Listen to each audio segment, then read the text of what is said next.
Kidney के अमराज से परेशान मायूस लोगों के लिए खुशखबरी। No operation, no side effects, 100% result. R&S Unani pharmacy, first floor, Syndicate Bank, Bahadurpura X road, Hyderabad. अस्सलाम वालेकुम नाज़रीन, आइए नजर डालते हैं देश की राजधानी नई दिल्ली और उत्तर प्रदेश से कुछ खास खबरों पर। हिंद महासागर में मौसमी घटनाओं की वजह से पूरे एनसीआर में एक बार फिर मानसून सक्रिय हो गया है। दिल्ली एनसीआर में शुक्रवार को शुरू हुआ बारिश का दौर शनिवार दोपहर तक जारी है। दिल्ली, फरीदाबाद, गुरुग्राम और नोएडा में सुबह से ही रुक रुक कर बारिश हो रही है, जिससे सड़कों पर कई जगह घुटनों तक पानी भर गया है और कई जगह पानी भरने की वजह से जाम भी लगा हुआ है। बताया जा रहा है कि दिल्ली में शनिवार दोपहर तक हुई बारिश को मिलाकर सफदरजंग मानक केंद्र पर इस मानसून सीजन में 1100 मिलीमीटर बरसात हो चुकी है, जो 2003 के बाद सबसे ज्यादा है। आपको बता दें कि साल 2003 में पूरे मानसून में 1050 मिलीमीटर बारिश दर्ज की गई थी और इस सीजन में दर्ज की गई बारिश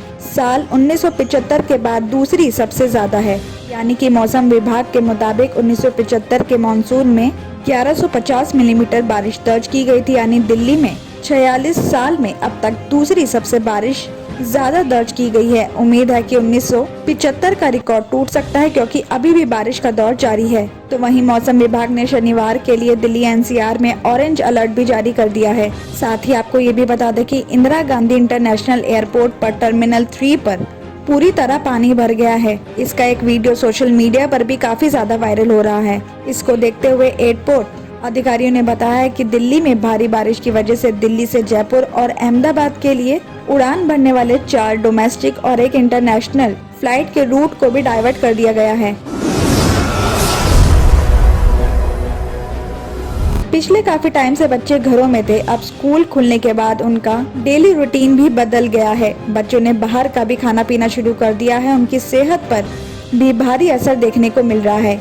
आपको बता दें कि राजधानी दिल्ली के हॉस्पिटल्स के गैस्ट्रोलॉजी डिपार्टमेंट में ऐसे कई बच्चे आ रहे हैं जिन्हें पेट दर्द, आंतों में इन्फेक्शन, उल्टी और दस्त की परेशानी का सामना करना पड़ रहा है। इस मामले में डॉक्टर्स का कहना है कि बरसात की वजह से इस मौसम में कई तरह के वायरस सक्रिय हो जाते हैं, जो अलग अलग जगह पे मौजूद रहते हैं। ऐसे में घरों से निकल के सावधानी बरतते हुए और बाहर के खाने से परहेज करना चाहिए। इस मामले में कलावती शरण हॉस्पिटल के डॉक्टर विकास कुमार ने बताया कि वायरल के अलावा बच्चों को सबसे ज्यादा प्रॉब्लम उल्टी और दस्त की है। पेट खराब होने की वजह से ऐसा हो रहा है और 5 साल से कम उम्र के बच्चों में ये सबसे ज्यादा अधिक देखा जा रहा है। साथ ही उन्होंने ये भी कहा है कि माता पिता को चाहिए कि घर को हमेशा साफ सुथरा रखे। बच्चों को खिलाने से पहले अपने हाथों को साबुन या सैनिटाइज की मदद से अच्छे से धो ले और ऐसा करने से कोई भी बैक्टीरिया बच्चों में नहीं जाएगा और इन बीमारियों से बचे रहेंगे। साथ ही एम्स के डॉक्टर युद्धवीर सिंह ने बताया कि इस मौसम में बच्चों में बैक्टीरिया और वायरस आसानी से फैल सकते हैं। ऐसा खासकर तब होता है जब खाने में यूज की गई सब्जियां, अनाज या फल अच्छी तरह से धुला हुआ ना हो या बच्चों के हाथ गंदे हों। डॉक्टर्स ने साफ सफाई की सलाह दी है। दिल्ली के इंदिरा गांधी इंटरनेशनल एयरपोर्ट पर शुक्रवार देर रात एक धमकी भरे फोन कॉल ने सबकी नींद उड़ा दी है। बाहरी दिल्ली के रणहौला पुलिस स्टेशन में एक फोन आया, जिसमें सुरक्षा अधिकारियों को लंदन ले जाने वाली एयर इंडिया की उड़ान में बम की धमकी दी गई है। बताया जा रहा है कि फोन करने वाले ने अमेरिका में 9/11 के हमलों की तर्ज पर लंदन जाने वाले एयर इंडिया के विमान को उड़ाने की धमकी दी है। इसके बाद से एयरपोर्ट में हाई अलर्ट जारी कर दिया गया है। बताया जा रहा है कि पुलिस अधिकारियों ने कहा है कि हमें लंदन के लिए उड़ान भरने वाले एक विमान के बारे में बम की धमकी का कॉल आया था। उन्होंने आगे बताया कि रात 10:30 बजे बाहरी दिल्ली के रणहौला थाने के लैंडलाइन नंबर पर एक फोन आया। फोन करने वाले ने कहा कि अमेरिका में 9/11 के हमलों की तर्ज पर लंदन जाने वाले एयर इंडिया के एक विमान को उड़ा दिया जाएगा।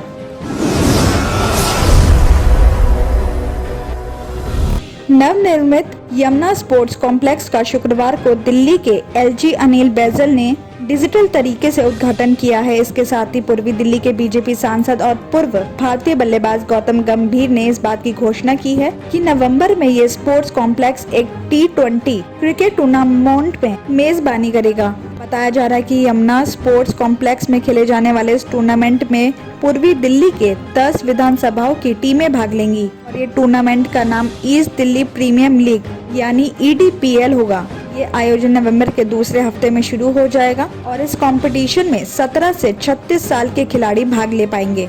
यमुना स्पोर्ट्स परिसर में क्रिकेट के मैदान को रणजी ट्रॉफी के मैचों के आधार पर भी अपग्रेड किया गया है। इसमें 2 ड्रेसिंग रूम, नाइट क्रिकेट के लिए high mast light, 6 pitch, learning pitch, digital score board display और कैनोपी भी शामिल है और साथ ही स्टेडियम के चारों तरफ जॉगिंग ट्रैक भी बनाया गया है। इस पूरी परियोजना की लागत करीब 9.25 करोड़ रुपए बताई जा रही है। इस पर गंभीर गौतम ने कहा है कि EDPL की टीमों के लिए जल्द ही नीलामी की जाएगी।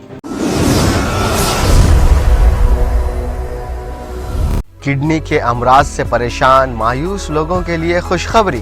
R&S यूनानी फार्मेसी किडनी और गॉल ब्लैडर स्टोन के खात्मे का जरिया। अब UNI स्टोन कैप्सूल्स के जरिए खात्मा कीजिए। No operation, no side effects, 100% result. सिर्फ UNI स्टोन कैप्सूल से मुस्तहिक लोगों के लिए खुसूसी रियायत। फिर से पथरी न होने का मुकम्मल इलाज। दर्द, कॉन्स्टिपेशन और पुराने कब्ज से निजात पाइए। आज ही तशरीफ लाएं। R&S Unani pharmacy, first floor, Syndicate Bank, Bahadurpura X road, Hyderabad. Contact 9703 939 436 9063 383760।